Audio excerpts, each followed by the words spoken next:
What it do, y'all? It's your guy Bendu coming at y'all with another video today, and we are continuing the coverage of Daredevil Born Again Season 2, man. And like I said last time, the quality of the show is quickly escalating, and see, I think episode 3 is still my favorite of the season so far, but 4 was right there.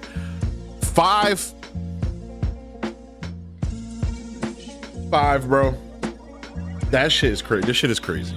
And it's crazy in a way of not a lot of action, but more so the character development. And obviously the flashback to the original Daredevil Netflix series. And bro, off rip, the way they were able to capture not just like the vibe of the original show, but like literally like, yo, we're going to use softer lighting and shit like that. Like the same lighting techniques that they used in Netflix, they incorporated here to show you like this takes place during that time period. Bro, this shit was amazing, bro. Seeing Matt with the old like hairstyle and shit like that, like he looks still a little green around the gills and shit like that. And also seeing him like still pretending to be blind at the time was kind of interesting, because when you notice him grabbing Foggy's arm and everything, you're like, oh shit, Foggy don't know yet. He's still pretending to be blind. So it's like, I mean, he is blind, but y'all know what I mean. Bro, this shit was dope. And obviously bringing back Foggy, like I had a point of contention with a lot of fans during season 1, because while we love the Netflix era, like people have, you know, alternative memories when it comes to certain shit. Like they want to remember whatever they want to remember.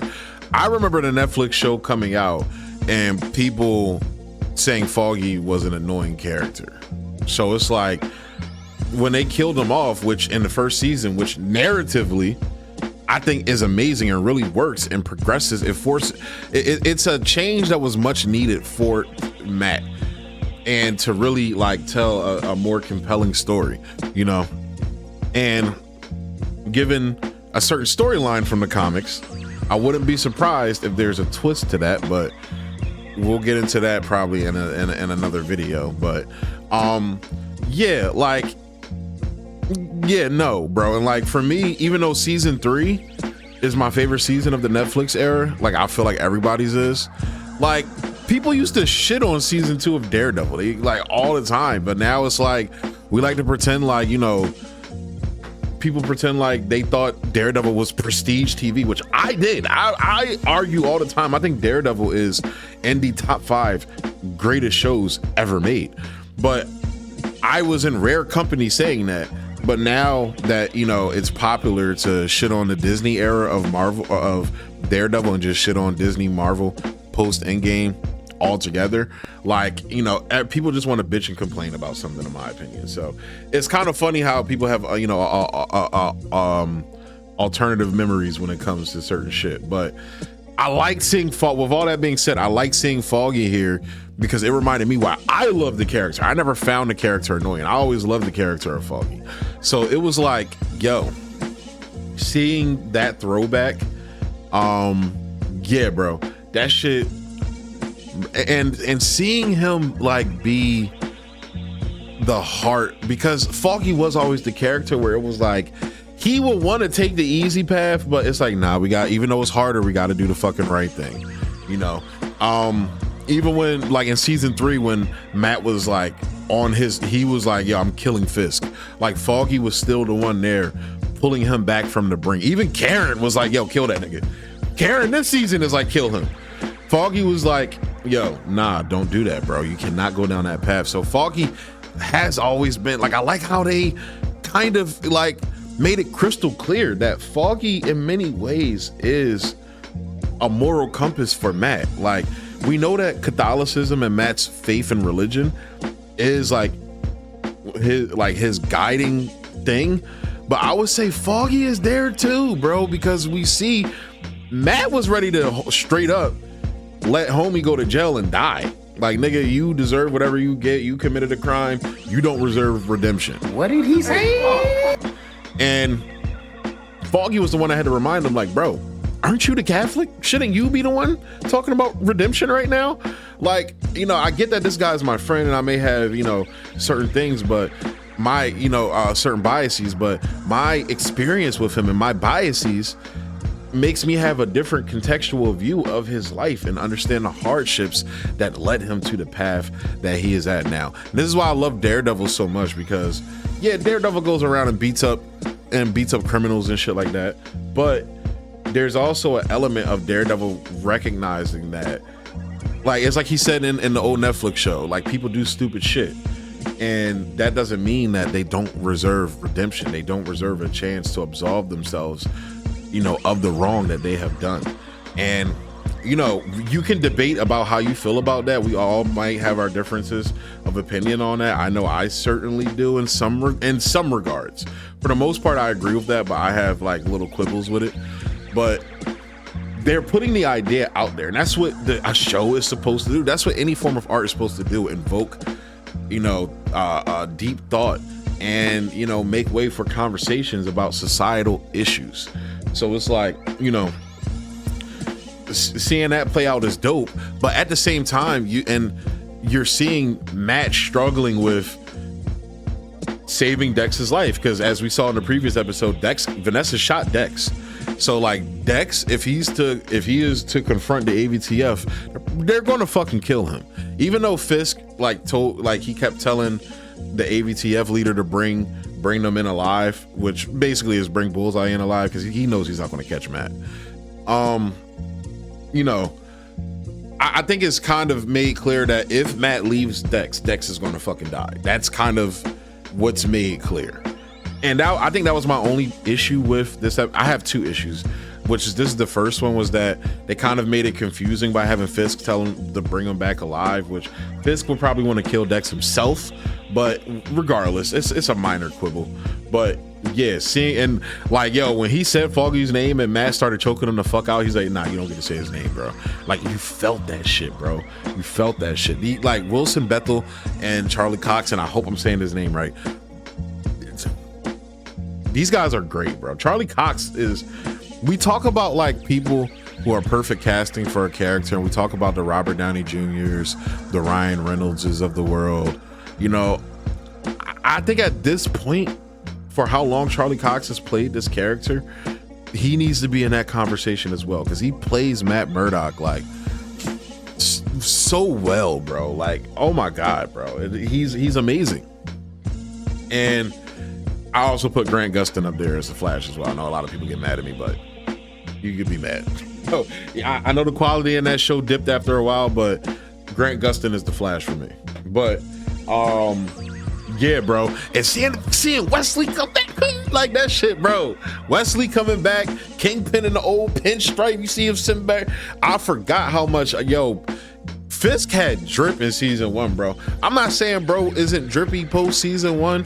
Like season 2, we just saw him in a jumpsuit and shit. Season 3, he was whatever, and then going forward. Yo, Fisk was a drippy ass nigga, bro. Them suits he had in season 1, bro, was fly. And then like the whole pinstripe shit and all that, like, you know, this is him. This was building up to the Kingpin that we would eventually see in the white suit, which I think the first time we saw him in it was in season 3, I think. Was the first time he really wore the white suit. So, bro, like, this shit is amazing. But going to the Fisk front, we also get to see like Fisk in a whole new light, and you realize like Vincent D'Onofrio, he I believe when he talks about the character, he references him being a monster and a child at the same time. And we've seen the monster, like him squishing the police chief's head and all the horrible shit he's done, killing the people on the boat. We've seen the monster. But in this one with Vanessa, so we find out Vanessa didn't die. She is, in critical condition. And we later find out that she basically has brain damage. So like, it's almost like her personality was reset, which kind of surprised me, because by the end of I thought they were going to do the whole like alternative personality thing, and she's horrified by Fisk, and I thought they were going to do that whole thing, but they kill her at the end of the episode. I'm gonna just say that out front. They kill her at the end of the episode, but I thought they were going to go somewhere else with it, which I was like going to be like, I don't know if I'm going to like that. it could be done well, but you have to really do it well. But like seeing him, like, because when we typically hear Fisk, he's like like that deep rat, like growling type of talk, like I'm Wilson Fisk and da da da. But in this episode, it's like it's like Michael Jackson. You ever heard Michael Jackson's real voice when he's not talking like this and he's like, yo nigga, what are you doing? Like, that's what happened with Fisk, bro. Like he went from Vanessa, I'm going to do this, to Vanessa, I hope you're okay. I really meant, like, and you saw the child aspect and you realize that Fisk's trauma from when he was a child, like him, Matt, Dex, all of these people are still those kids, you know, from when that trauma happened. You know, that's still them. They're still stuck there. And how they go about, you know, trying to resolve those things obviously are wildly different from each other. But, you know, that has led them to the paths of dealing with their trauma in these certain ways, you know, like Matt's father being,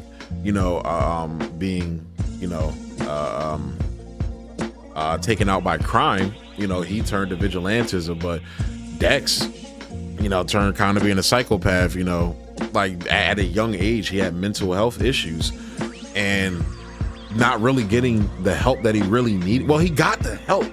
It's just that when you have a manipulator like Fisk, bro, that can manipulate the system, it was once Fisk saw his talents and shit like that, it was over. And then, but seeing how Fisk, like, just like that broke him. That's why I kept saying, yo, hell is going to be paid. So they didn't show it in this episode. They didn't show the beginning of it really, but that shit come next episode, oh, niggas gonna pay, bro. And the title of this episode is called The Grand Design, and that's kind of dope because it plays into everybody's theory now that was the Watcher, because this episode did feel cosmic. It felt spiritual in a sense as well. Like all of these characters had like a reawakening, you know, a rebirth. Fisk, you know, like we just heard the mayor say that Vanessa is the only person that's able to, you know, rein in Fisk's, you know, monster side. And it's like, you know, we saw him put the monster's ego on full display with this boxing match, and you know, he basically killed this guy in the ring, at the very least, like on death's doorsteps, that boxer that he fought in the last episode. And that was just for him to allow that monster's ego to be on full display in front of the city, without being able, like he can't crush a nigga's head on live television, but I can go beat the shit out of this nigga on live television and tell y'all don't try me. And that's what that boxing match was for. That's really what that shit was for. So like seeing him do this like very childish, you know, vain type of event like that, and then now on top of that, at that event, he loses Vanessa, dude, and then the way he loses her too, which I'm gonna get into. But seeing the flashbacks, bro, all of these things, the origin of Buck Cashman as well. Like you see that Buck wasn't always the suave, debonair guy that he is, but you know, he kind of adopted that persona of Wesley, you know, after Wesley died. So Buck was probably behind the scenes somewhere, you know, throughout season 1. We just never saw him. It would be dope if he was the cop that was the sniper in episode 4, I believe, when Matt was trapped in the building with the Russian guy, and there was a sniper that shot like a bunch of that shot one of the dirty cops and shit. That would be dope if they kind of retcon it and say, oh, that was Buck and a cop's identity and shit like that. That would be dope. But speaking of that episode, this episode reminded me of that a lot, with Matt having to be stuck with Bullseye and really having to put his morality to the test and keep the legacy of Foggy alive, because even though Foggy isn't alive, his legacy still is, and Matt is refusing to let his legacy die and letting Wilson Fisk to allow Foggy's legacy to die. And that legacy lives in Matt through mercy, the merciful, you know, nature of Matt, that Foggy really made him see in you know, the early parts of their career as lawyers. So it's really dope to see that through line.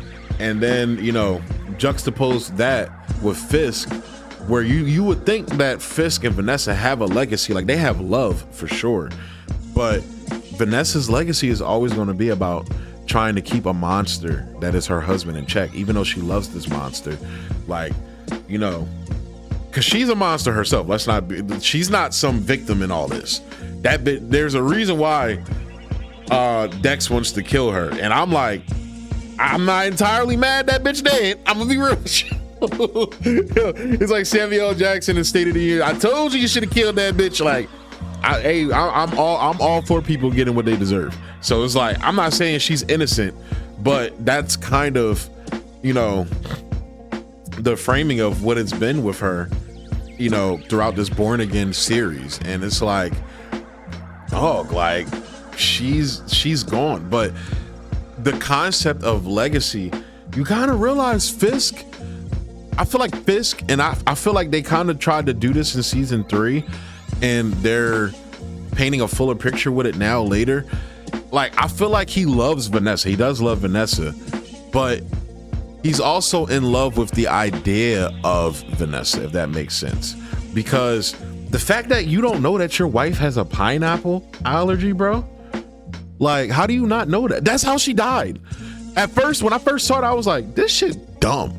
But the subtext there, that it's not that he never really knew her.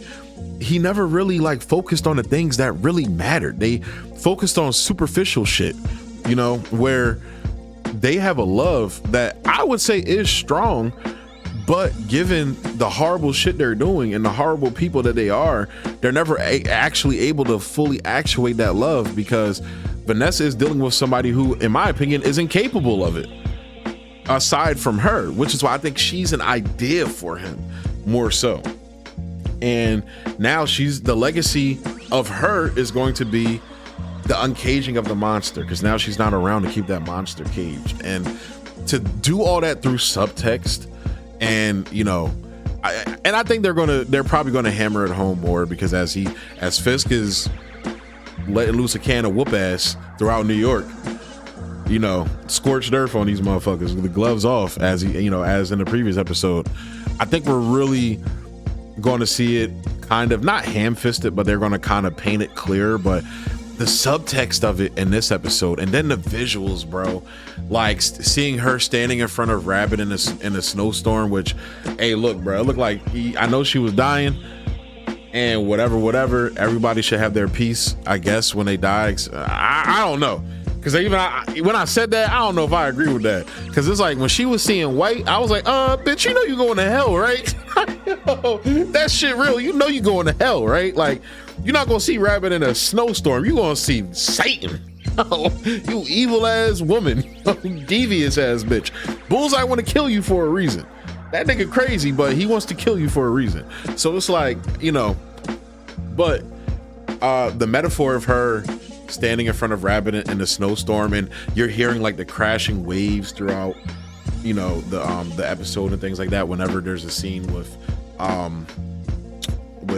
Fisk and Vanessa, dude, like this, bravo to the showrunners. I didn't even talk about the whole thing with like, they gave me more scenes with Buck and Michael Gandolfini's character, speaking of Buck. And yeah, man, like the whole through line with that subplot about loyalty. What are you loyal to? It's kind of like that black, you know, that black, what was the song? I think it was the Kendrick Lamar and SZA song. What is that song called? All the Stars, where he was like, what are you loyal to? In that line, like, what are you loyal? Buck asked that nigga, what are you loyal to, bro? I fuck with you and I want to be able to trust you, but this is Michael Gandolfini. Yo, he just got jumped in, bro. That's what happened in this episode, and I don't think he was ready, because I think when he saw that body, he was like, oh, okay, shit, BB was right. I think that's what ran through his mind. So I think he's going to become a willing, possibly a willing asset for BB, or a source for BB, and I think that's going to lead to him getting killed by Buck. So yeah, man. But that being said, the review's been going on for 20 minutes, man. I could keep going because there's a lot in this episode, bro. Like I said, it's a lot of subtext in this episode that I really loved. And but yeah, man. So with that being said, I want to go ahead and close the review out there. As always, hop in the comment section. Let me know what you guys think about what I had to say? Do y'all think I'm tripping with my views? Do y'all think, you know, do you agree with me? Either way, hop in the comment section and let me know. As always, like, subscribe, and share. Emphasis on all that. We have a very special video coming on Thursday, so stay locked in for that. I'm not gonna spoil it, but Thursday, make sure you peep in the channel Thursday. And as always, y'all, thanks for tuning in. Peace.